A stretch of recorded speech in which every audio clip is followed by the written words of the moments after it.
Olá pessoal, tudo bem? Boa noite. Aqui mais uma vez, professor Márcio Faria.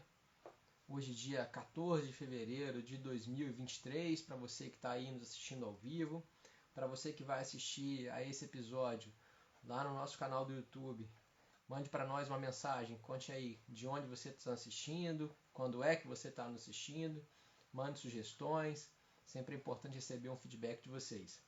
Hoje o nosso projeto Vida de Professor, mais uma vez na terceira temporada, eu tenho a honra e a satisfação nesse segundo episódio da terceira temporada de receber ninguém menos que o professor José Miguel Garcia Medina. É certamente um dos principais professores, autores de processo civil, quiçá, arrisco dizer, de direito do Brasil. Até porque o professor Medina, como a gente vai falar daqui a pouco, não é apenas um processualista, mas certamente, além de tudo, é um professor na magnitude da palavra. E vocês, tenho absoluta convicção, vão concordar comigo ao final da nossa live. O professor Medina já está aqui, eu vou aceitar o convite dele, para que a gente possa, se tudo der certo, fazer essa nossa live. Está chovendo muito aqui em Juiz de Fora, está chovendo também muito. Professor Bruno, muito obrigado. Paula, saudade, Paulo. Tudo bem por aí? Léo também está aqui. Alunos. Caríssimo professor. E aí, tudo bem, meu querido Márcio? Tudo certo? Tudo bem? Tudo bom. Tá me ouvindo bem? Eu ouço bem. Eu sabe que eu ouvi você falando agora que está chovendo bastante aí. Aqui onde eu moro, bom, você sabe que eu resido no interior do Paraná, né? Eu moro em Maringá, Paraná. Tá chovendo muito. Começou a chover exatamente 5 minutos antes de a gente começar a live. Mas isso é bom porque é sinal de prosperidade, né? Eu acho que foi a nuvem que saiu daqui e terminou a chuva aqui há mais ou menos uns 20 minutos. Deve ter chegado por aí, né? Pegou um jatinho e chegou até aí, porque realmente aqui estava chovendo demais. Assim, até alagou algumas ruas aqui na cidade, né? Tá, realmente essa época é bem ruim, né? Uhum. E aí, meu querido? Bom, mas deixa eu aqui fazer uma brevíssima introdução, meu caro, Tá. porque você vai perceber, aqui nós temos a ideia de fazer algo bastante informal. E o que eu quero, e assim como todo mundo que tem nos acompanhado quer, é que você nos conte bastante sobre a sua história na vida de professor, sua carreira na docência. Mas antes disso, obviamente que eu não podia deixar de começar sem te agradecer, porque quando você aceitou o meu convite, eu confesso que fiquei até um pouco, né, que eu vou dizer, estupefato, Imagina. porque eu assisto às suas aulas, eu leio os seus livros, eu aprendo contigo há muitos anos, né? E isso não é força de expressão. Realmente, assim, eu estudo os seus textos, professor, desde a época da graduação, né? A minha monografia de conclusão de curso foi sobre recursos e os seus livros sobre recursos eram a minha base. As minhas professoras aqui indicavam suas obras. Então, tanto tempo depois, poder ter a oportunidade de conversar contigo, realmente para mim é uma honra, uma satisfação muito grande. E, claro, também não deixa de ser uma honra para todos nós aqui de Juiz de Fora, porque todos nós somos, em certa medida, também seus alunos. Então, não só queria te agradecer, como também queria já te passar a palavra, já te fazendo a primeira pergunta, para que você pudesse contar para nós um pouco da sua história na docência. Eu sei que se a gente fosse contar detalhadamente, nós ficaríamos aqui a noite toda, mas se você pudesse contar como é que começou a docência na sua vida, para já começar essa nossa live, seria ótimo. Obrigado mais uma vez, meu caro. Márcio, eu que agradeço muito a gentileza do convite. É uma honra para mim poder participar desse seu programa, que já está se tornando um programa quase clássico aí, né? Já está na terceira temporada. Grandes nomes já foram aqui entrevistados por ti, né? Muita gente boa, professoras e professores de primeiríssima linha, de primeiríssima grandeza. Então, eu estou muito contente em estar aqui, tá bom? E é uma honra para mim também poder falar com o teu público, o pessoal com quem você tem conversado, seus alunos, enfim, todo mundo que está assistindo aqui a gente. Tá? Obrigado mesmo. Deu uma paradinha a chuva aqui, mas eu acho que vem mais. Vamos aproveitar enquanto não tem tanto barulho de trovão e de água batendo aqui na janela e no telhado, né? Então, eu entrei na faculdade em 1990. E quando eu ingressei na Faculdade de Direito, aqui em Maringá, aqui na Universidade Estadual de Maringá, que foi onde me formei, e hoje sou professor também, logo no começo, eu me espelhei em algumas pessoas que eram meus professores e em determinado momento, embora isso não fosse tão claro assim para mim, eu tinha a sensação de que eu deveria ser professor, né? Eu vou mencionar aqui dois professores. Eu tive muita gente boa na minha vida que me serviu de exemplo, que não daria tempo da gente ficar falando de cada uma dessas pessoas aqui, mas eu vou mencionar dois deles. Um foi o professor, que ainda é professor, inclusive, o professor Alaércio Cardoso, aqui de Maringá, da Universidade Estadual de Maringá, e já lecionou e leciona também em outras instituições, mas sempre esteve na Universidade Estadual de Maringá, foi meu professor, é um querido amigo. E um outro professor, um professor de Direito Penal, professor Racanello, né? José Hermenegildo Racanello, grande advogado, grande criminalista, um ótimo professor de Direito Penal. Tanto é que no meu começo de faculdade, por conta dele, eu me interessei muito por Direito Penal, né? Eu sempre gostei muito de Direito Penal. Até hoje eu gosto de estudar, de ler, sabe, sobre Direito Penal, embora eu não seja a minha área de estudo, de predileção, e de advocacia também, né? O tempo foi passando da faculdade, você sabe disso. Durante a faculdade, aliás, muitos dos estudantes que eventualmente estejam aqui nos assistindo certamente passam por algo assim, né? A gente fica naquela dúvida, será que eu vou fazer concurso para magistratura? Será que eu vou para a advocacia? O tempo foi passando e conforme eu fiz bastante projetos de pesquisa, tive outros professores excelentes, como o professor Vanderlei de Paula Barreto, por exemplo, né, que hoje é professor aposentado na Universidade Estadual de Maringá. Eu fiz vários projetos de pesquisa com ele, sabe? Com o professor Vanderlei de Paula Barreto, eu passei a gostar muito, a ter muito gosto pelo Pontes de Miranda, de ler os livros do Pontes de Miranda.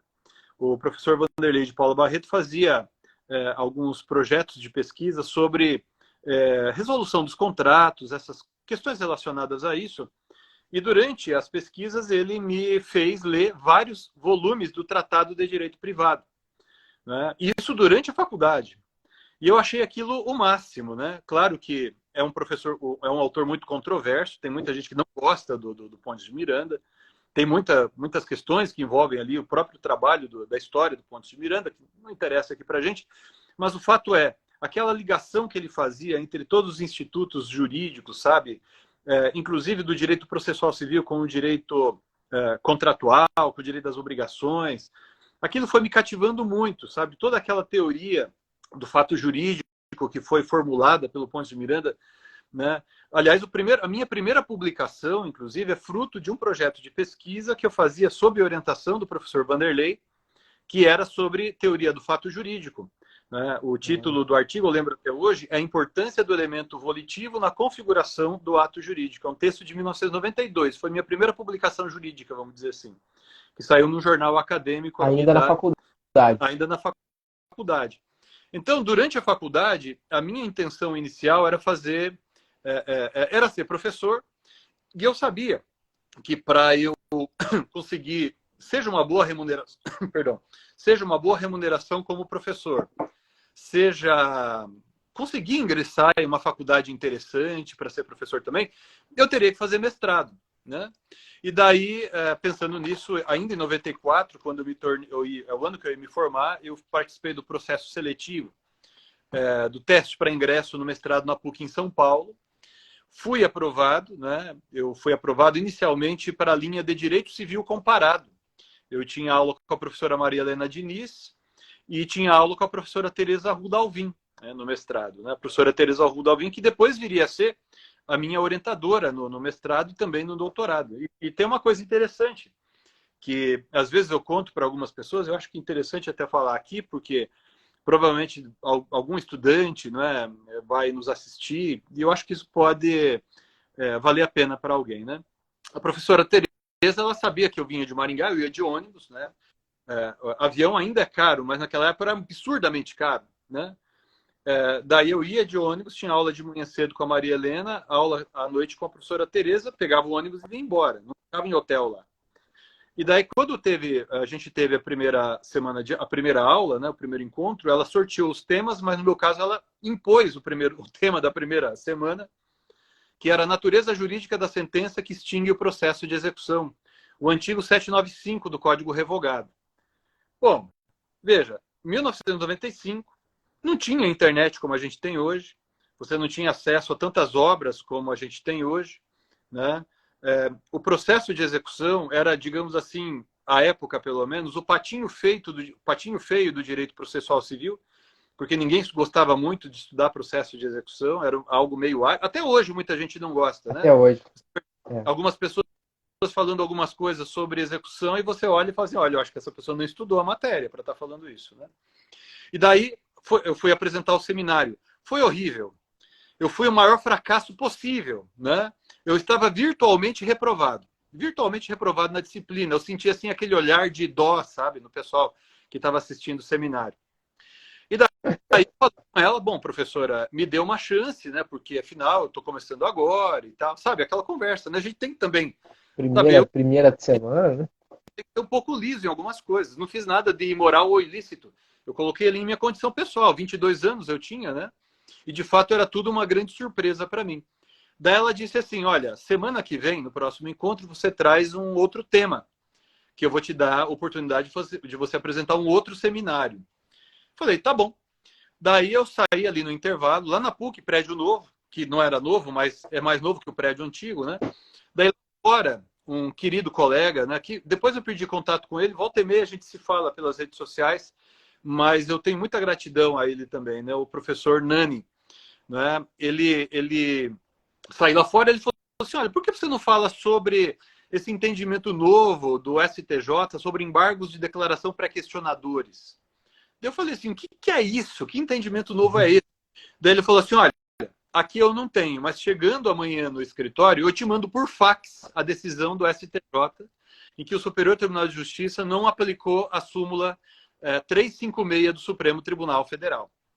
Veja, aquela época, decisão nova era decisão do ano passado, porque a gente tinha acesso às decisões porque publicadas, sei lá, lembra? Ainda tem, mas... Repositórios oficiais, né? Aqueles... tribunais. Aí eu liguei para ele, passei um número de fax, eu não tinha fax em casa, né? Eu emprestei um número de fax de alguém, ele mandou por fax para mim, eu comecei a estudar aquilo, não tinha nada escrito sobre aquilo, nem sobre recurso especial, muito pouco se escrevia sobre esse assunto, né? Que o recurso especial ainda era algo novo, né? A gente tem que lembrar que o STJ e o recurso especial surgiram com a Constituição de 88, a gente está falando aí de 94, 95. E daí eu cheguei com esse projeto para a professora Tereza. Ela falou, tudo bem. Ela não botou muita fé em mim, não. Sabe? Ela olhou e falou assim, isso aí não vai para frente. Vamos ver o que vai sair. Mas assim, tava lá, né? Eu acho que ela ficou com dó também e falou, deixa esse rapaz aí, né? Daí eu fiquei estudando, rapaz, daí eu virei o maior CDF da turma. Eu li tudo que ela escreveu, eu li tudo o que o professor Nelson Neri escreveu, porque ele tinha acabado, há poucos anos na época, ele tinha acabado de defender a tese de doutorado dele, que é aquela obra clássica sobre princípios dos recursos e tal. Dos recursos, Eu comecei a ir muito bem. Eu ia muito preparado para todas as aulas, e quando chegou no seminário, eu apresentei o seminário sobre pré-questionamento, sobre o entendimento novo do STJ e tal, e ela gostou. E daí ela falou assim, olha, quem é teu orientador? Daí eu falei assim, olha, professora, eu não tenho orientador, eu estou na linha de direito civil comparado, né? E tal. Daí ela falou, não, você vai mudar de linha, você vai escrever sobre esse tema aí, eu vou ser sua orientadora. Né? E daí, foi assim. E daí, veja, eu saí de virtualmente reprovado na disciplina, né? E ganhei, entre aspas, uma orientadora, né? E daí o tempo foi... E aí, isso acabou virando isso aqui, por exemplo. Exatamente. Foi minha primeira obra. A história da publicação do livro também é interessante. Por quê? Porque eu continuei estudando, eu não conseguia, embora eu tenha tentado me matricular em alguma disciplina do professor Nelson Neri, eu não tinha conseguido até então, sabe? E daí o que aconteceu? A professora Tereza, ela falou assim, bom, eu vou marcar a sua banca. Tá bom, né? Terminei a dissertação, vamos para a banca. Eu vou marcar o Nelson Neri, vou convidar o Nelson Neri e o Sérgio Shimura para participar da sua banca. O professor Nelson Neri eu não conhecia, mas o Shimura eu conhecia, ele é terrível. Né? Não sei se o pessoal que está nos ouvindo aqui conhece o professor Shimura, é um dos sujeitos mais inteligentes que eu já conheci na vida. E ele encontra perguntas que a gente nem sabe de onde tirou. Aliás, hoje, ele era na época promotor de justiça, hoje, depois entrou no tribunal pelo quinto, né? Virou procurador, depois entrou no TJ de São Paulo pelo quinto, é um desembargador, é um magnífico magistrado, né? É um juiz excepcional, decisões muito legais. Mas foi daí meu professor, ele era professor com a Tereza. Daí fiz a banca, fui bem apertado na banca, o professor Nelson Neri também fez muitas perguntas difíceis, mas graças a Deus foi tudo bem. E daí, no final da banca, o professor Nelson Neri chegou assim e falou assim, escuta, não quer publicar a sua dissertação? Eu falei assim, quero. Claro que eu quero, né? Daí ele falou assim, então tá bom, me dá aqui, que ele pegou o volume, me dá aqui que eu vou levar para a editora amanhã. Eu falei, tá bom. Eu falei, caramba, né? Daí eu falei com a professora Tereza, falei assim, daí, professora, tudo bem, né? Porque eu fiquei meio assim. Daí ela falou, Claro. não, se ele falou que vai levar, ele vai levar mesmo. O tempo passou, 1 mês, 2 meses, 3 meses. Aí alguém da editora me liga. Falou assim, ó, tá aqui o teu livro, a tua dissertação indicada pelo professor Nelson Neri, e foi aprovada para publicação. E daí virou esse livro aí, que hoje está na 7ª edição, e não deu tempo de fazer edição nova, a 7ª edição acho que é de 2000, eu não lembro agora de que ano que é. É essa aqui, ó, né? Ah, é, isso. Essa mesmo. Essa edição. Essa aqui, a 7ª é de 2017. Então, já tem 5 anos, não deu tempo de fazer uma edição nova. E até o pessoal da editora estava querendo que eu escrevesse algo sobre a relevância da questão federal, um livro, né? Que alguns colegas fizeram um livro sobre essa matéria. Sim. Eu tenho tido algumas dificuldades aí e isso me impediu de escrever nesse ritmo que eu escrevia antigamente, que era mais alucinado, né? Daí, o que aconteceu, Márcio? Veja só. Eu defendi a dissertação de mestrado em 97, o livro saiu em 98, e em 98 mesmo eu entrei no doutorado, também na PUC. Daí eu falei com a professora Tereza, falei assim, professora, você aceita ser minha orientadora de novo? Daí ela falou, claro que sim e tal. Daí ela falou, mas eu vou levar a sua tese de doutorado para publicar na RT dessa vez. Eu falei, tá bom. Né? E qual tema que você quer pesquisar, o objeto da sua pesquisa na tese de doutorado? Eu falei assim, eu quero escrever sobre o tema daquele seminário que eu fui muito mal. E daí virou o livro sobre execução, que é os princípios de execução. Né? Daí, por exemplo, o Supremo Tribunal Federal julgou semana passada, não foi? A constitucionalidade do artigo 139, inciso 4º. Né? Eu tratei da atipicidade das medidas executivas lá em 2001, né, quando eu defendi minha tese de doutorado. A minha tese de doutorado, na verdade, o que eu defendi na tese é que os princípios tradicionais eles estavam perdendo espaço para os novos princípios, e os novos princípios, como o da atipicidade das medidas executivas, com o passar do tempo, se tornariam princípios, digamos assim, que preponderariam em relação aos princípios antigos. Né? Então, por exemplo, o princípio da nula executio sine titulo estava cedendo com a tutela antecipada, etc. Né? Ele foi perdendo espaço. A própria atipicidade das medidas executivas, que a gente já tinha o 461 do CPC, né? Princípio do sincretismo entre cognição e execução, em que eu tive, inclusive, uma discussão bem interessante depois com o professor Ovídio, né? O professor Ovídio, inclusive, depois ele fez uma obra, me criticou bastante, porque eu discordo da teoria, eu discordei, né, do professor Ovídio sobre a teoria das ações executivas lato sensu, né? E quando eu ia refutar, ele me criticou numa obra dele, e daí eu ia responder a crítica, mas daí o professor Ovídio faleceu e eu fiquei sem vontade de responder a crítica, sabe? Claro. E eu assim, falei assim, não faz muito sentido agora eu discordo dele. O debate nesse ponto se perdeu. E daí foi assim, e daí veja, a minha dissertação de mestrado, sabe, Márcio, ela foi determinante na minha vida. Por quê? Porque, embora meu propósito fosse ser professor, e eu já era professor naquela época, né? Eu entrei no mestrado, comecei a dar aula.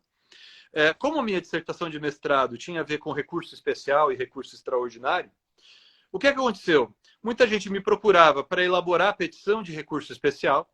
Né? Então, ali no começo, eu fiz muito disso, escritórios que o pessoal às vezes não sabia. Né? Eu comecei aí, naquela época ainda, né, a ser contratado para acompanhar recursos nos tribunais superiores. Eu nem escritório tinha direito. Né? Eu ia lá para fazer uma sustentação oral, entregar memoriais. Então, ali, por exemplo, eu tive o privilégio de entregar memoriais e depois conversei várias vezes com o ministro Salvo de Figueiredo Teixeira, saudoso ministro Salvo de Figueiredo Teixeira, né? Que é, assim, só para citar um nome que é bem lembrado entre os processualistas, né? Porque ele, com o ministro Atos Guzmão Carneiro, foi um dos grandes artífices das reformas que aconteceram ali na década de 90 e depois em 2005 e 2006, né? A grande mudança, a grande reforma, a mais impactante reforma da execução, né? Foi de 94 e depois outra impactante em 2005 e 2006, né?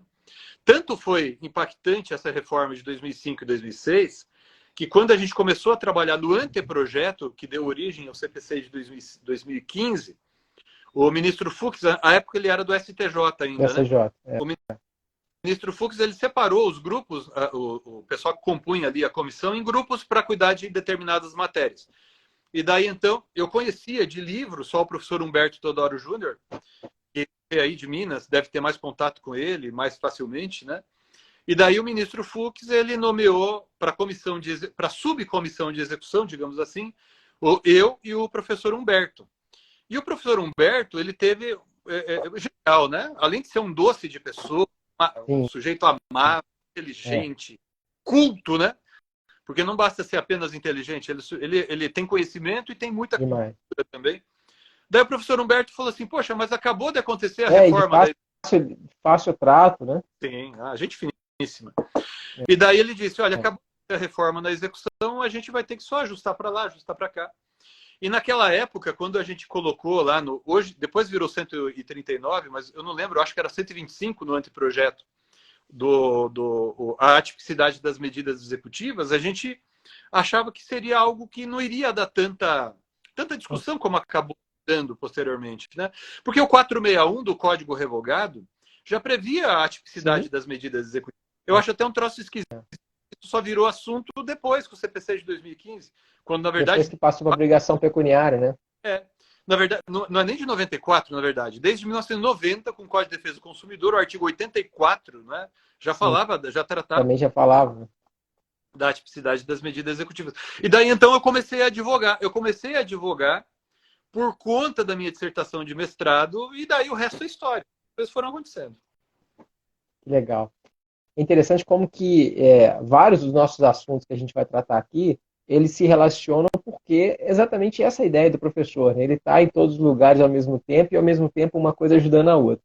Mas eu queria aproveitar essa última história, que tem a ver com a sua história também como professor e como pesquisador, porque uma das ideias aqui, professor Medina, com essa minha live, hoje nós estamos entrando no 38º episódio, né, que começou lá no auge da pandemia, tentando também mostrar para quem está nos assistindo que nós, professores, tivemos excelentes professores que fizeram que a gente chegasse até aqui, guardadas, claro, as suas respectivas proporções. Você mencionou, professor, vários mestres aí durante a sua carreira que, de certa medida, te ajudaram aqui a colar. Mas eu queria, se fosse possível, claro, que você pudesse declinar um ou dois, não necessariamente da faculdade, não necessariamente da pós-graduação. Alguns colegas aqui têm citado professores, por exemplo, do ginásio ou de fora da faculdade, enfim.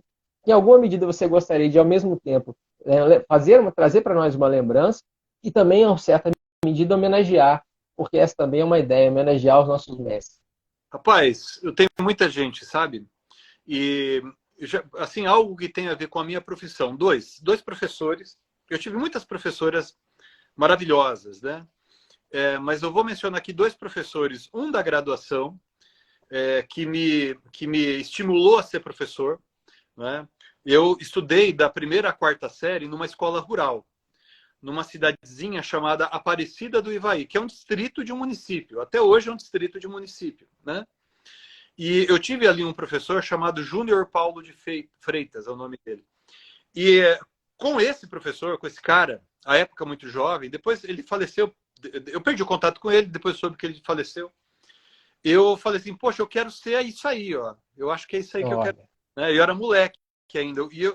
Só que eu tinha letra muito feia. Até hoje eu tenho a letra muito feia. Eu falei assim, bom, eu vou ter que aprender a fazer outras coisas. Eu vou ter que estudar e aprender a falar um pouco e tal, né? Porque minha letra é horrível. E daí o tempo foi passando e por estímulo dos meus pais, sobretudo, eles queriam que eu fizesse medicina, sabe? Eles tinham um sonho, assim, de ter um filho médico. Meu irmão depois fez medicina, né? Mas daí, no ginásio, no antigo ginásio, né?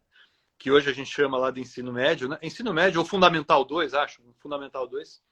Quando eu estava no ginásio, eu participava de grupo de jovens da Igreja Católica, essas coisas. Daí um dia a gente foi fazer um desses encontros de jovens numa cidadezinha também, um distrito do município de Santa Isabel do Ivaí, que à época era distrito chamado Santa Mônica. E daí, como a gente estava lá ajeitando o salão para o encontro e tal, a gente não tinha onde almoçar. Daí o padre pedia para algumas casas chamarem a gente para almoçar. Daí me chamaram para almoçar na casa de um professor, do professor João Torresan, meu professor de matemática. Excelente, mas muito bravo, muito rigoroso, sabe? Mas ótimo professor. Daí a gente almoçando, ele falou assim, Zé Miguel, o que você pretende fazer de faculdade? Eu falei assim, não, eu vou tentar fazer medicina, né? Daí ele falou assim, não, seu negócio não é medicina, não. Seu negócio é falar na tribuna, seu negócio é ser juiz, seu negócio é ser advogado, seu negócio é direito, cara. Daí eu olhei aquilo, Márcio, eu falei assim, esse professor tá doido, né? Direito. Né? Porque, confesso a você que a época, bom, eu era muito novo, né? Eu não tinha ainda noção do que poderia ser e tal. E daí, eu cheguei a fazer vestibular para medicina, não fui aprovado, mas também, assim, sabia que não era aquilo, sabe? E o que me fez, de maneira decisiva mesmo, optar por direito, naquela época, foi o seguinte, eu tinha que encontrar uma profissão que me permitisse me sustentar financeiramente. Então, assim, tinha muita gente que falava assim, não, insista em fazer medicina. Eu não tinha condições de fazer cursinho para tentar medicina. E não queria também. E direito, eu falei assim, olha, eu acho que isso daí, eu gostava de história, eu gostava de português. Eu falei assim, olha, eu acho que isso daí eu posso ter chance, né? Daí eu estudei bastante. Algumas professoras e alguns professores meus me emprestaram livros. Passei no vestibular. Aliás, a história do vestibular também é interessante, sabe? Porque naquela época, quando eu fiz vestibular, você não podia zerar em nenhuma. E para não zerar em nenhuma matéria, você tinha que acertar pelo menos meia questão. E daí eu fiz, eu tinha ali, eu acho que era 4 dias de prova, e no primeiro dia de prova tinha a prova de química. Eu acertei meia questão de química. Meia questão. Exatamente o que eu precisava. Para não zerar. Daí a hora que a gente foi conferir o gabarito, os colegas que estavam fazendo vestibular também, falaram assim, nossa, Zé Miguel, não fica chateado não, né? Vai, tá. Falei, não, eu vou passar. Porque se fosse para eu reprovar, tinha zerado em química. Daí eu fiquei mais animado ainda para estudar e fui atrás. Daí tinha plantão de véspera. Hoje eu não sei mais como é que funciona, mas naquela época tinha um plantão de véspera. Eu tive muita sorte, sabe? Um professor fez ali no plantão de véspera uma revisão daquela obra, eles não usam black tie, e foi a obra que caiu de literatura. Olha que coincidência. Eu praticamente gabaritei português.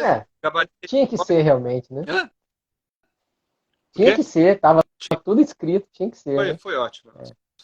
E daí você sabe, professor, você está contando aí sobre medicina, eu já contei essa história para alguns amigos, eu não sei se você acha que eu não te contei ainda, certamente muitas pessoas não sabem, eu quase fui um dentista. Eu queria fazer odonto quando menino, fiz vestibular e não passei por 2 pontos, e aí fui fazer, então, um cursinho, que aqui a gente chama assim, né? E aí, no meio do ano, abriu um vestibular aqui na Universidade Federal de Juiz de Fora. Naquela época não havia Enem, né? Não havia esses programas, era só o vestibular, e abriu um curso de Direito Noturno. E aí tinha só 2 turmas, só 2 cursos, que era o Direito Noturno e a Administração Noturna. Porque no final do ano iria realmente abrir para todo mundo novamente. E como a banca era a mesma, eu e vários colegas falaram, vamos fazer o vestibular para poder testar. Foi o vestibular mais concorrido da história da universidade durante muitos anos. E eu estava estudando já, e aí fui aprovado sem querer fazer direito, porque a minha cabeça era querer fazer odonto. E aí, então, me matriculei em Direito Constitucional e Introdução ao Direito, que eram as 2 matérias que havia de direito no primeiro período, que eu falei, se tiver que gostar de alguma coisa, provavelmente vão ser essas matérias. E aí fui fazendo cursinho pela manhã e faculdade à noite. Quando chega o final do ano, provavelmente porque eu já estava até um pouco mais tranquilo, né? Já tinha sido aprovado, enfim, eu faço novamente o vestibular e aí sou aprovado na primeira turma, isso ano de 99. E aí eu tinha, professor, professor 2 semanas para decidir minha vida. Ou eu faria a matrícula na Odonto, primeiro período, ou faria a minha matrícula no segundo período de Direito. Aham. E é claro que essas 2 semanas foram semanas traumáticas, né? E o final da história, bom, todo mundo já sabe, né? E não me arrependo nem um pouco de não ter feito Odonto, foi algo que realmente era uma coisa de menino. Mas, de fato, é interessante perceber, e isso eu sempre falo, principalmente dos alunos mais novos, porque mesmo os professores como o senhor, professor, são professores, a gente também teve percalços na vida, né? Porque às vezes a gente olha um livro, como esses tantos que eu tenho aqui atrás, de sua autoria e de vários outros colegas com quem a gente já conversou, e o aluno olha e fala assim, mas aquele professor é renomado, ele não teve dificuldade, ele já está ali porque aconteceu A, B ou C, e muito pelo contrário, né? A estrada da vida foi muito, muito, muito cheia de trajetos sinuosos aí até que essas coisas acontecessem. E é legal você compartilhar conosco essas histórias, porque isso fica claramente demonstrado também aqui, né? Sabe, eu aprendi... Bom, você está me chamando de senhor, eu não me considero tão velho assim. Eu tenho 50 anos. Desculpa, é força do hábito, é força do hábito. Prometo que não farei mais. Você acha que vai fazer 30, mais ou menos, né? Você está chegando nos 30. Quem me dera. 30 de formado, talvez, né? Mas não. você sabe que, bom, eu me formei em 94, eu sou advogado e professor. Eu me formei e já comecei a dar aula, né? Em 95 eu já comecei a dar aula. Então, estou com 27 anos aí, 27. 28, vou fazer 28 anos, né? Ou já fiz, enfim, por aí, de docência. E também advocacia, escrevendo livros e tal. A gente nunca sabe com precisão o que vai ser de fato bom ou ruim para a gente, né? Eu acho que a gente tem que sempre fazer o nosso melhor.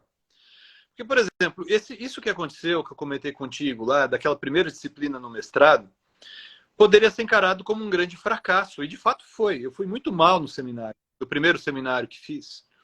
E, muito provavelmente, outros professores ou outras professoras poderiam até ter me reprovado ali, sabe? Daí a professora me deu uma chance e daí eu fui batalhando até melhorar e eu, de fato, fui bem. Aquele seminário que eu fiz sobre pré-questionamento, eu acho que foi uma das melhores exposições que eu fiz na vida até hoje, sabe?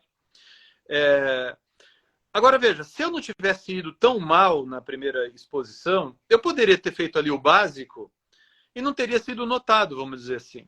Né? E as coisas poderiam ter sido bem diferentes dali em diante para mim. Completamente diferente, certamente. Nunca sabe o que...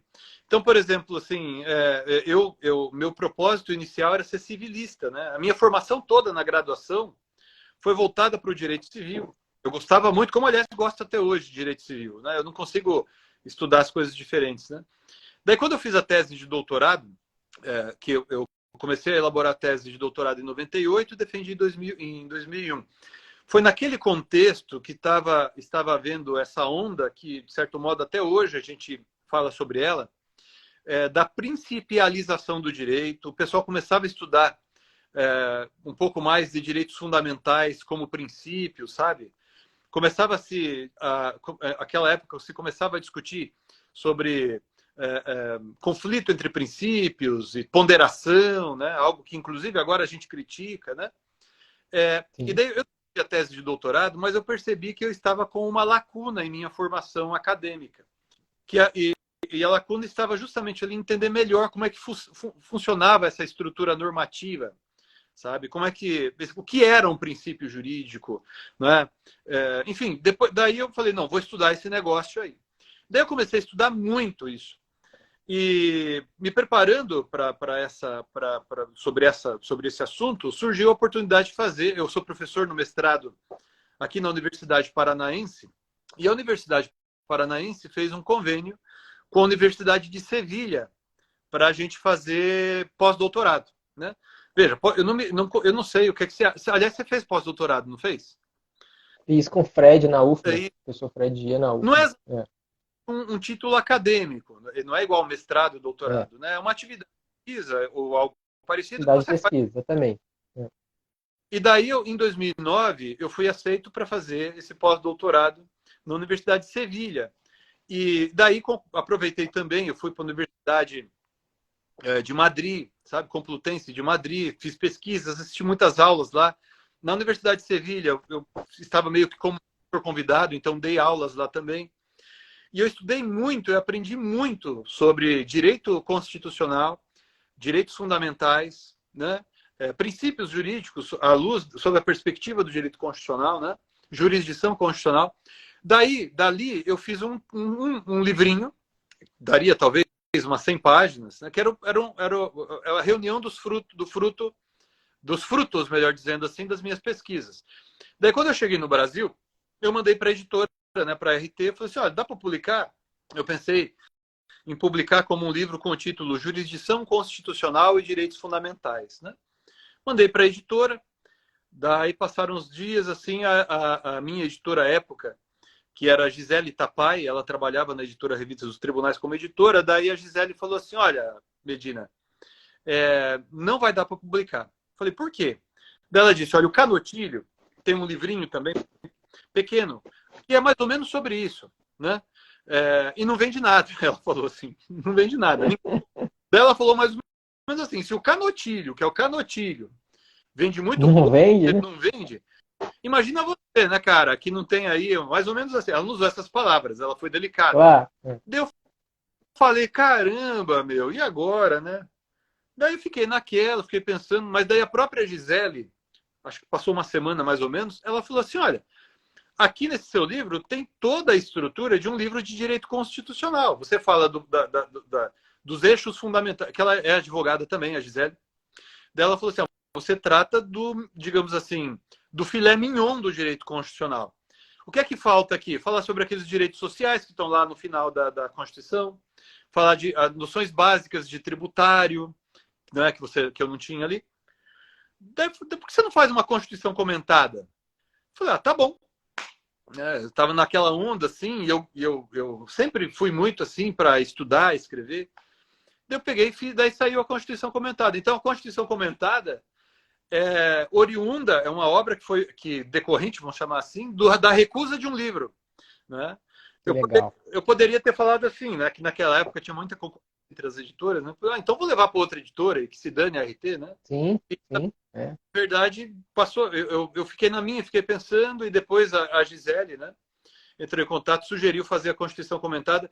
E a Constituição Comentada, hoje, é o meu livro talvez mais conhecido, porque durante alguns anos era meu livro que mais vendia, sabe? Da editora Revista dos Tribunais. E eu tomei muito gosto pelo direito constitucional, eu estudo muito, talvez seja, durante muitos anos foi a matéria que eu mais estudei, sabe? Nesses últimos anos aí. E ele, professor, ele chega hoje na sua predileção, porque esse para mim aqui no meu caso, depois do pré-questionamento e da execução, esse aqui é o terceiro lugar, né? O meu código aqui, o CPC comentado. Esse aqui é a edição nova, eu tenho ainda, eu costumo fazer nos meus textos um comparativo com os códigos antigos e eu uso muito o seu ainda da época do CPC anterior, né? Mas esse para mim é um dos melhores. E aí agora eu fico na dúvida. Eu falei assim, mas será que a Constituição tomou o lugar no coração do professor? Na verdade, assim, ó, hoje, sabe, hoje eu vejo que não dá para... Eu não sei. Tudo bem, talvez seja fácil para mim falar isso agora. Para quem está começando, talvez não seja, né? Para quem está começando a estudar, a fazer mestrado e tal, não seja. Porque eu penso assim, sabe? Quando a gente está começando, e quando você vai fazer dissertação de mestrado e a tese de doutorado, você não pode abrir muito, porque senão você não faz nada. Né? Então, elege o tema da dissertação de mestrado e se aprofunda ali. Depois, a hora que definir o tema da tese de doutorado, enfia a cabeça ali. Mas depois que eu fiz o mestrado e o doutorado, e daí fui estudando, me preparando e tal, eu fiquei cada vez mais interessado em ampliar os horizontes, sabe? Em ver cada vez mais coisas. O CPC Comentado, ele é um livro assim, eu sempre tive vontade, antes de 2010, de fazer o CPC Comentado, sabe? E um código de processo civil comentado. Eu tinha comprado na época, acho que não vai estar aqui, eu acho que está na biblioteca lá do meu escritório, um código de processo civil comentado italiano, né? 3 autores italianos comentando o código, e eu achei aquele formato muito interessante. E daí eu falei assim, poxa, eu vou fazer isso daqui, eu quero fazer isso daqui, eu vou tentar fazer. E daí eu falei com a RT também naquela época, isso é 2010, tá? eu queria fazer... Antes disso aconteceu uma coisa muito triste na minha vida, que o meu pai, ele teve um problema de saúde muito grande, e daí ele ficou na UTI por praticamente um mês, teve AVC e veio a falecer. E daí quando ele estava na UTI, eu ia lá todo dia, né? Fazer aquela visita, que sempre que eu vejo que alguém está com o pai ou a mãe, alguém próximo assim na UTI, eu fico muito triste, porque eu me lembro daquela época, que foi uma época muito triste na minha vida, sabe? Mas ali eu falei assim, quer saber? Eu vou fazer esse CPC comentado, né? Porque até então o negócio estava assim, eu tinha falado para o pessoal da RT, eles não tinham sentido muita firmeza. E eu praticamente não dormia naquela época, né? E assim, tudo que, para meio que me desviar da minha tristeza, entre aspas, eu fui escrever o livro. Né? Então eu escrevi o CPC comentado, comecei pelo menos a escrever o CPC comentado nesse contexto. Daí meu pai faleceu, e depois que meu pai faleceu, eu fiquei num período de muita tristeza, sabe? Muita tristeza mesmo. Teve Copa do Mundo, eu não me lembro da Copa do Mundo. Assim, tem muita coisa que aconteceu naquele período que eu não me lembro. Mas eu me lembro que eu estava escrevendo o CPC comentado. Então o CPC comentado talvez tenha me salvado assim, de uma depressão, sabe? Claro que talvez eu tenha ficado com depressão, eu não sei. Mas assim, que eu não sou médico para saber isso. Mas naquela época foi algo em que eu me apeguei, sabe? E entre aspas, deu certo. O livro deu certo, né? E as coisas foram acontecendo enfim, estamos aí. Aí o meu pendor por direito constitucional veio, não é meu pendor, né? É o fruto da pesquisa do pós-doutorado, que eu mandei para a editora recusou, ela falou, não, isso aí não, mas depois a própria editora sugeriu, faz um CPC comentado, né? Uma Constituição comentada, né? E daí virou a Constituição comentada. Agora, eu hoje, sabe, Márcio, eu vejo, por exemplo, os temas que me atraem hoje, fundamentalmente, são... eu tenho escrito agora, nesse momento exatamente, inclusive, né? Estou pesquisando sobre a atividade desempenhada pelos tribunais superiores, e eu percebo assim que eu não me considero nem pronto, nem suficiente maduro sobre esses assuntos ainda, mas eu me considero mais preparado, vamos dizer assim, do que eu estava quando fiz minha dissertação de mestrado. E daí eu vou lendo o pré-questionamento, eu vou pesquisar alguma coisa aqui. Bom, deixa eu ver, peraí, eu já escrevi, eu vou lendo. Rapaz, o livro estava, sem falsa modéstia, para aquele tempo ele estava relativamente atualizado, sabe? Então, muita coisa do que o pessoal fala hoje, né, que nós continuamos a falar de função dos tribunais superiores e essas coisas, àquela época eu já falava. Uma coisa interessante, você também gosta desse negócio de redes sociais e tal. E esses dias eu estava vendo no Twitter, assim, antes de dormir, estava dando uma passada ali para ver as notícias, eu vi alguém comentando algo mais ou menos assim. O Supremo Tribunal Federal, nesse julgamento que aconteceu semana passada, esse que falou ali da coisa julgada, né? E efeitos futuros da coisa julgada em relação quanto a relações de trato sucessivo. Daí eu vi que uma pessoa comentou ali, né? Mas agora o Supremo está tratando o julgamento de ADIM como o julgamento de recurso extraordinário com repercussão geral, como se fosse o julgamento de uma ADIM. Eu falei assim, caramba, isso já acontece faz, sei lá, muito, no mínimo, sei lá. Eu acho que eu vi isso também. E o que eu acho que é muito interessante na nossa área, talvez nas outras seja assim também, mas eu não sei dizer. Na nossa área tem muita reciclagem de matéria. E muitas vezes as pessoas tratam como assunto novo algo que não é novo, algo que, sei lá, o pessoal fala, eu vou discutir aqui recorribilidade das interlocutórias. Daí a pessoa estuda isso a partir do Código de 73 e acha que resgatou toda a história do Instituto, né? Quando, na verdade, tem muita coisa que as pessoas às vezes sustentam agora que estava lá no Código de 39, que estava talvez até nas ordenações. Sim. Né? Então, dá uma roupagem nova para algo, uma embalagem nova para algo que existe já faz tempo, né? Por isso que eu falo que eu me lembro. A gente do direito tem que estudar muito, porque tem muita coisa, né? Sim. Eu me lembro, professor, quando eu estava fazendo minha dissertação de mestrado e eu escrevi sobre requisitos de admissibilidade de recurso especial extraordinário, embargo de divergência, e também usei muito as suas obras, e eu tive a honra e a satisfação de ser orientado pelo professor Leonardo Greco.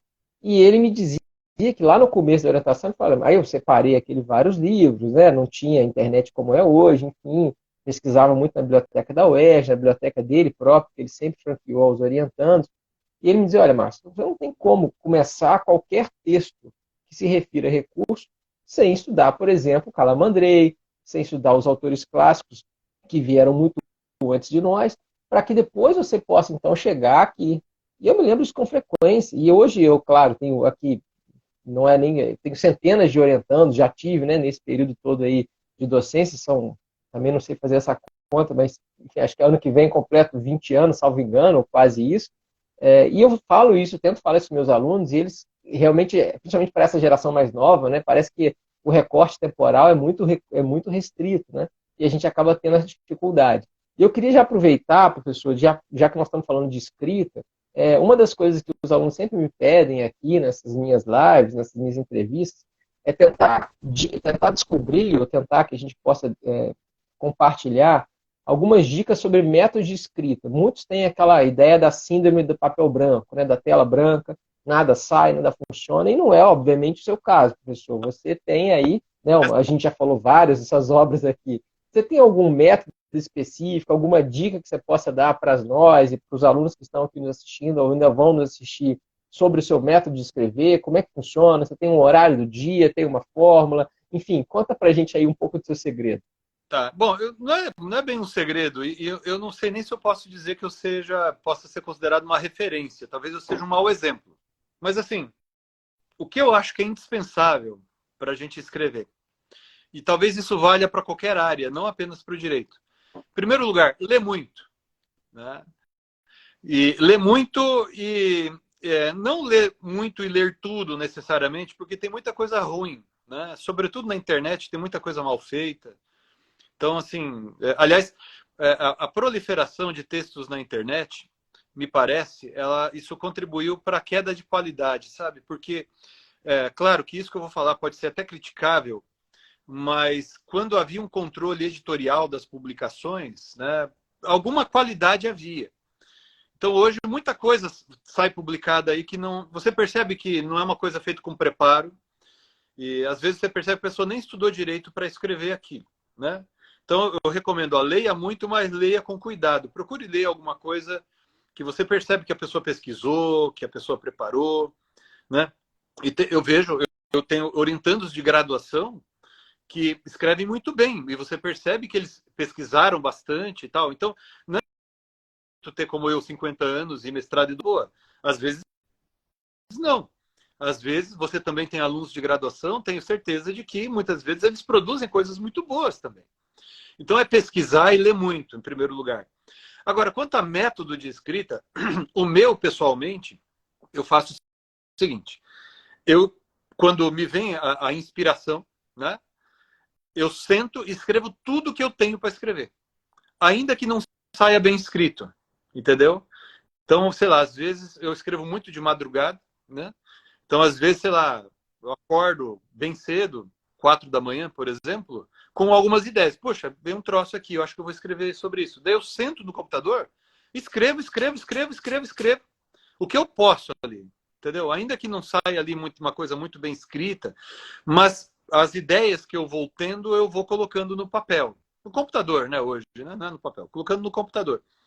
E depois que eu faço isso, é que eu vou organizando as ideias. Então, assim, no meu computador, quem tiver aqui quem está aqui em casa, ou quem abre o meu notebook, vai ver que tem um monte de arquivo de textos começados. Eu tenho muita coisa começada que eu não terminei, sabe? Então, eu tenho pesquisas que eu comecei a desenvolver, que eu não terminei ainda. Então, por exemplo, eu tive uma ideia sobre, sei lá, coisa julgada, né? Então, pensando nisso, vou lá e vou escrevo. E daí, depois de escrever aquilo que me parece a base, vamos chamar assim, daí eu vou pesquisar mais alguma coisa. Deixa eu ver o que mais se escreveu, deixa eu ver o que tem direito comparado. Daí eu vou recheando. Então, sei lá, um texto sobre... por exemplo, aquilo quando a gente mudou lá no CPC de 2015 em relação ao Código Revogado, né? O Código de 2015 fala do cabimento da ação rescisória quando houver violação manifesta à norma jurídica. Né? Enquanto o texto revogado falava em violação à literal disposição de lei. Naquela época, eu estava escrevendo, né, quando a gente fez essa redação, eu estava vindo já de Sevilha, né? Foi porque eu estive lá no ano 2009. No final de 2009 a gente começou a fazer o anteprojeto. Esse projeto. É. E daí eu falei assim, poxa vida, mas o que se viola não é a literal disposição de lei, porque você não viola o texto legal. O que você viola é a norma jurídica, né? Então, o que você viola da norma jurídica? Né? A violação manifesta a norma jurídica, né? Então, daí a gente... Então, tem um monte de coisa assim, sabe? Então, essas ideias, me parece, ainda que você tenha elas de uma maneira desorganizada, vai escrevendo. Eu vejo, assim, muitas vezes que os alunos querem saber tudo da matéria para daí escrever. Né? Eu acho que é um caminhar constante, sabe? Porque, veja, ninguém nunca vai saber tudo. Né? Então, por exemplo, eu acho que esse é um assunto que a gente sempre tem que voltar, esse que eu vou falar agora. Então, pesquisar e ler autores como Kelsen, Hart, né? Esses lá de trás. Né? Muito da base do que até hoje a gente fala está ali. Ainda que você discorde de Kelsen, ainda que você discorde do positivismo do Hart, sei lá, porque muita gente fala assim, não, vou estudar a partir do working, por exemplo, né? Não, mas para você entender do working, você tem que entender o que veio antes. Né? Peraí, eu tenho que entender como é que o Kelsen foi influenciado pela perspectiva do Kant, ou sei lá, dos kantianos posteriores e tal. Então é tudo uma construção, sabe? Eu acho assim que a gente nunca para de aprender. Eu fico muito preocupado quando eu vejo o pessoal, você fala assim, o pessoal do mestrado mesmo, fala assim, escuta, o que vocês têm lido do Kelsen? O pessoal ainda tem uma visão do Kelsen muito errada, né? Tem uma visão ainda daquele Kelsen, enfim, uma visão errada do que é o próprio positivismo, né? Eu não quero tornar esse bate-papo tão enfadonho, mas o que me parece é que a gente hoje lê muito pouco e lê muito mal, entendeu? A gente tem que voltar a resgatar o gosto pela leitura. E nós, como professores, temos que, tanto quanto possível, estimular isso, né? Eu não sei, cada um também tem um método para isso. Eu sou professor, eu dou aula na graduação e no mestrado também, né? E na faculdade, tanto quanto possível, eu tenho evitado aquelas aulas que eu chego no quadro e passo ali um roteirinho, classificação, conceito, sabe? Eu gosto muito de um método de ensino, de aprendizagem, me parece, em que você dá aula com base em problemas. Então, sempre que possível, eu dou aula com base em julgar. Então, hoje, por exemplo, a gente estudou na faculdade, na minha aula. Hoje eu dei aula de efeito devolutivo de recurso especial e recurso extraordinário. Então, a gente começou a falar da súmula 456 do Supremo. E daí eu me baseei em 2 julgados da relatoria do saudoso, queridíssimo, aliás, né? Além de ser muito inteligente, era uma pessoa muito amável, né? O Teori Albino Zavascki, né? 2 julgados da relatoria dele, um dos julgados, numa reclamação e um no recurso extraordinário, sobre a súmula 456 e a função nomofilática. Aliás, ele falando da função nomofilática dos tribunais superiores, ele cita o Calamandrei, né? Muita coisa que muita gente agora escreve como se fosse novidade, tá tudo lá no Calamandrei. Tá? Então, assim, pessoal, antes de falar, o fulano fala isso, meu Deus, uma teoria nova, leia Calamandrei. Né? Dá uma lidinha no Calamandrei. Lê ali a primeira parte do Calamandrei, não precisa ler tudo, daí você vai entender o que eu estou falando. Então, me parece que a gente tem que desafiar os alunos à leitura, sabe? E é uma luta inglória essa, uma luta difícil, porque, poxa vida, hoje, inclusive, tem esse aplicativo, né? Eu até postei sobre isso, de inteligência artificial que elabora textos, né? Chat GPT ou GTP, o negócio. Então, se você escrever ali, escuta, explique o que é função nomofilática dos tribunais superiores, ele vai produzir alguma coisa ali. Às vezes errada. Aliás, eu fiz uma postagem, logo que eu vi isso daí, eu fiz uma postagem, perguntei para ele, né? Distinga resto e penhora, né? Ele produziu uma resposta ali, nada a ver, falou que a resto era de bens, a resto era de imóveis, penhora de imóveis. Eu falei assim, tá vendo? É o exemplo de que ele escreve errado. Né? Mas essas facilidades, vamos chamar assim, a própria internet já é uma facilidade, pelo menos em relação à minha geração lá de trás. Essas facilidades como a inteligência artificial, elas enganam. E vou usar uma expressão pesada, que tendem a emburrecer as pessoas. Sim. Porque você sem senso crítico, né? Então, tá, eu quero entender isso. Tá bom, vai lá e lê Calamandrei. Depois você me fala. Ah, eu quero saber teoria da norma. Tá bom, começa do básico. Vai lá e lê Kelsen. Depois você me fala, né? Deixa, se me permite, professor, um exemplo para reforçar o que você está dizendo. Eu me lembro que eu tinha uma aluna muito querida e ela tinha uma dificuldade muito grande em processo civil em geral, mas principalmente em recurso, que era a matéria que eu lecionava. E ela já tinha sido reprovada uma ou duas vezes e tentava, né, com as suas dificuldades, eu tentava ajudar. E aí ela me chegou um dia e falou: olha, professor, hoje eu estou muito preparada para a prova, eu estou muito confiante, eu tenho absoluta certeza de que eu vou conseguir tirar a nota que eu preciso e tal. E aí, bom, falei, que legal. Ela entrou para fazer a prova, acabou a prova, eu mais empolgado do que ela para saber como é que tinha sido, e ela super triste. Eu falei: olha o que aconteceu, você não disse que estava super preparado. Eu falei: aí conversa vai, conversa vem. Ela falou: não, olha, o que eu fiz? Todos os vídeos do YouTube que tinha sobre o assunto, eu assisti. Então a preparação que ela julgava que ela tinha era assistir aos vídeos, o que não, é claro, não deixa de ser importante, mas eu perguntei a ela: quais foram os livros que você estudou? Qual foi a doutrina que você usou para poder... Ela não tinha aberto um livro. Ela achava que estava preparada, por quê? Porque ela estava assistindo aulas de diversos professores, sei lá de quem, na internet, e achava que aquilo era suficiente. Só que na hora que ela precisou levar, eu também costumo usar casos concretos que eu invento, que eu crio, né, nas minhas provas, nas minhas avaliações, ela não conseguia reunir os elementos necessários para resolver o caso.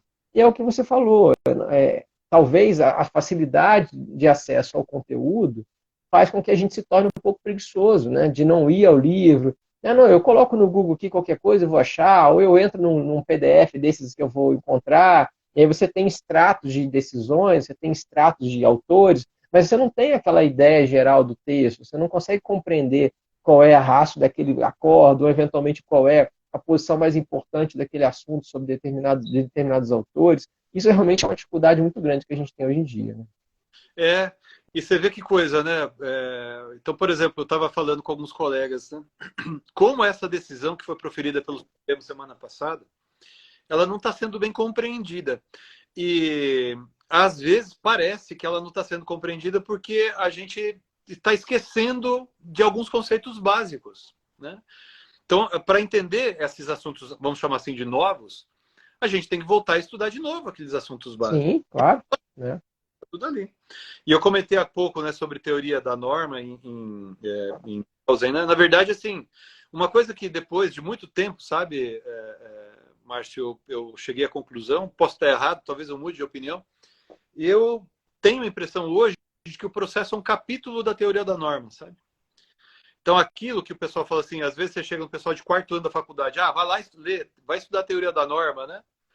O pessoal fala assim, esse professor é doido, né? Por que estudar a teoria da norma? Não serve para nada, né? Não serve para nada. E hoje eu compreendo o processo como um capítulo da teoria da norma, sabe? Eu tenho, pelo menos para mim, uma visão muito global de todo o direito, assim, sabe? Eu não consigo estudar os assuntos de maneira... Claro, não, agora eu vou estudar aqui penhora, por exemplo, né? Então você vai estudar penhora. Mas tudo tem uma relação. Sim, não há dúvida. Desligado, né? Eu me lembro, a professora Paula Costa Silva, nossa queridíssima professora portuguesa, ela veio uma vez dar umas aulas na UERJ, na época que eu estava fazendo doutorado, e eu me lembro claramente dela dizendo assim: olha, Márcio, nós trabalhamos o direito de forma muito isolada e o direito não é exatamente assim. Ele é um sistema de vasos comunicantes. E ela me fez uma demonstração. Imagine ali que você tenha como é que eu vou chamar aquilo? Um utensílio para colocar, fazer gelo. Aquele utensílio de fazer gelo. Então, olha, quando você coloca a água ali naqueles primeiros quadradinhos, normalmente a água se espraia para todos os outros.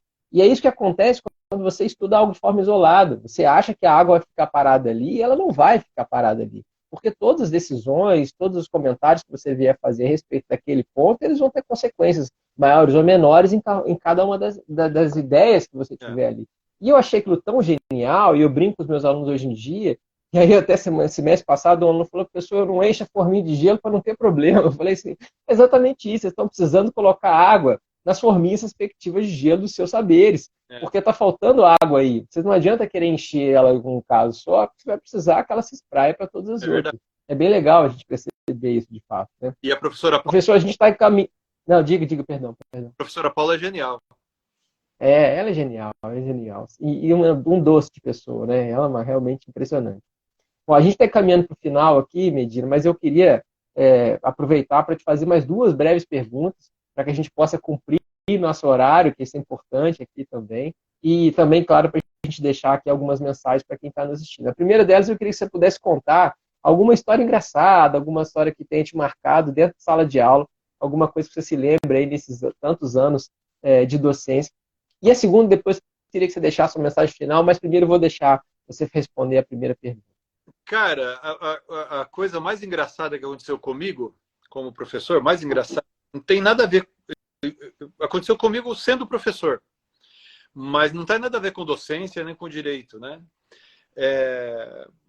Foi assim, que eu estava dando aula e eu estava um pouco acima do peso, vamos chamar assim, e o meu cinto, sabe aquele cinto que é meio, não é uma fivela, assim, ele fica meio preso onde é a fivela, assim, tem uma coisa que... Aquilo soltou, rapaz. Daí o pessoal, toda a turma inteira, eu estava começando a dar aula, aquelas turmas de alunos, né? E aquilo ali, a volta e meia eu me lembro, né? Fica com muita vergonha e tal. O que de mais triste, vamos dizer assim, aconteceu, mas comigo, na docência, isso já faz muito tempo também. Eu dava aula, eu dava aula numa cidade do interior de São Paulo, e eu ia de carro, era muito longe, eu saía de madrugada para chegar lá para dar aula à noite e tal, e voltava. E daí uma vez eu fui dar aula lá numa semana, eu fui, dei aula, os alunos meio assim, sabe? Daí eu fui na secretaria, o pessoal me tratando meio assim. Eu achei, pô, pessoa esquisito, também esquisito comigo. Da hora que eu voltei de viagem, eu cheguei em casa, tava a minha carta de demissão. Eu já tinha sido demitido. Nossa. Eles mandaram uma carta de demissão para mim por telegrama antes, e a carta de demissão chegou, eu tinha saído de casa em viagem. Daí Você ninguém teve, desencontrou. ou pelo menos, coragem, ou foi homem o suficiente, ou mulher suficiente, sei lá. Foi um ser humano suficiente. Falou assim, professor, chegou, mas sinto dizer, você já foi demitido. Eu dei aula demitido. Então isso daí revela, e veja, eu já era mestre e doutor nessa época, entendeu? Então isso revela que às vezes o pessoal realmente não tem coração, é desumano mesmo, né? E você fez uma... Não, e aí isso é interessante porque é isso, como a gente tem percalços, né, professor? A gente tem dificuldades, Muito. assim, e elas vão continuar existindo, por melhores que a gente seja ou não. Então, e às vezes eu vejo muitos alunos, assim, e essa da minha pergunta final é essa também, porque muita gente quer ser professor, ou às vezes até começa a exercer a docência, mas por algum motivo encontra um obstáculo que parece intransponível, ou acha que nunca vai conseguir atingir o que precisa ser atingido, e acaba ou desistindo ou nem tentando. E aí, no meio de dificuldades todas que a gente falou aqui, e muitas tantas outras que nem tivemos tempo de abordar, eu queria, nesse momentinho aqui final, professor, se você pudesse, deixar uma mensagem para esse pessoal que quer ser professor, que olha para você, que olha eventualmente para mim ou para vários outros colegas e fala, olha, eu queria ser professor, mas eu não sei o que fazer, eu não sei se eu consigo. O que você poderia dizer para essas pessoas que têm essa ideia? Eu acho assim, o professor pode ser uma bênção ou maldição na vida de um aluno. Então eu tive muitos bons professores, eu tive muita gente que me apoiou, muita gente mesmo, né? Aqui a gente mencionou algumas das pessoas aqui. Mas tive muita gente que puxou meu tapete também, muita gente que quis me tirar do circuito também, né? Então, assim, faça o seu melhor, seja grato a quem te ajudou, né? Pegue os bons exemplos, né? E não espere de ninguém. Porque, assim, cada um tem seus problemas também. Você fala assim, pô, não estão me ajudando aqui, mas você não sabe que problema a pessoa tem em casa, não sabe que problema de saúde a pessoa tem, que problema financeiro a pessoa tem, né? Agora, eu tenho a impressão assim, sempre que eu me vejo como professor, e às vezes me bate o desânimo como professor, eu penso, e isso às vezes acontece, certamente já aconteceu comigo, com você, comigo já aconteceu algumas vezes, de alguém me procurar e falar assim, professor, eu lembro até hoje daquilo que você falou, eu lembro até hoje daquilo. Esses dias atrás fui dar uma palestra em Campo Grande, veio uma advogada lá falar comigo e falou assim, eu lembro que quando você veio muito tempo atrás aqui numa palestra, falou isso. Isso me marcou profundamente, né? Então, assim, tem muitas aulas, muitas vezes a nossa aula vai ser uma porcaria. Mas tanto quanto possível, pense nisso, né? O mundo é ingrato, as pessoas não são muito... a maior parte das pessoas não são gratas, mas certamente a vida de alguém você vai ajudar a melhorar. Excelente, exatamente, professor. Nossa, eu aqui, independentemente de tudo, eu já posso dizer que as suas falas, as suas palavras, os seus textos, as suas aulas, todas as oportunidades que a gente tem de conversar, e eu sou muito grato por isso, né? A gente ter esse diálogo, que é algo que há alguns anos atrás, para mim, era inimaginável poder conversar contigo.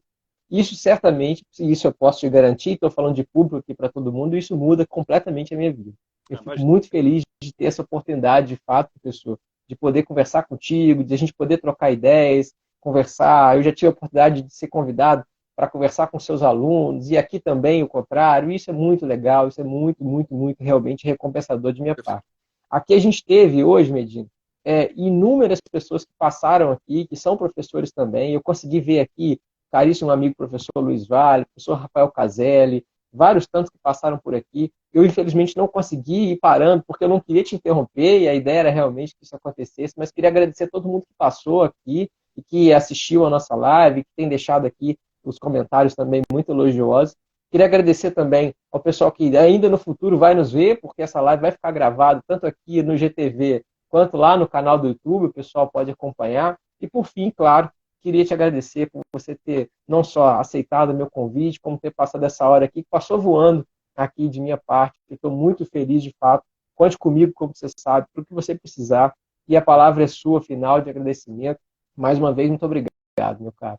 Eu que agradeço, Márcio. Agradeço a todo mundo que nos assistiu. Eu gosto muito do Márcio. Gente, além de ser um cara fabuloso, é um sujeito competentíssimo. Os meus alunos adoraram aquela sua exposição. Foi sobre desjudicialização da execução, salvo engano. Sim, pois é. Ótima exposição, brilhante, né?